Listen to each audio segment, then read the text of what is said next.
ไม่สูงค่ะนี่ก็เขาได้มาลัดแหนไปหู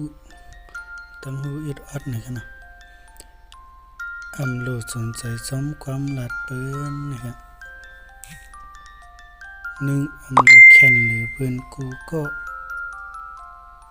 บอกว่าเป็นคนที่มีตั้งซื้อซ้อมสัตว์ปันธรรมดาก็เลยย่อสองอำโลมีลองหักอันลีหรือเปิ้นกุยกาลูหมอหักคนอันอยู่หิมขังให้น้ำหนังกาเฮาตีเฮ็ดไหลหนังเขาตีหักเลยก็บ่ยาวสามอำโลมักมีหรือเปิ้นมด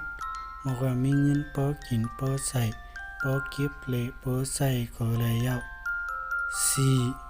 อำโลมีรถกาแฮงให้เปิ้นพอเลยสีเกะบอกว่ามียังไหมเตียนใครกว่าเลยกว่าใส่สัตว์ปันสมมันก็พอยาวห้าอำโลกว่าสนใจความลัดเปิ้นหลอนเฮาเฮ็ดอยู่นั่นสังว่ามันดี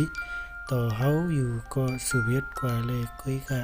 อย่าเฮ็ดให้เปิ้นเลยเลิดไม่สมเฮาหกสัตว์ปันในอำโลมีสังนำหลอกมาว่าเฮ็ดให้เฮามีอยู่ในเตรียมทีก็สร้างได้เฮ็ดให้เฮามีตังซื้อเตรียมทนได้ยาว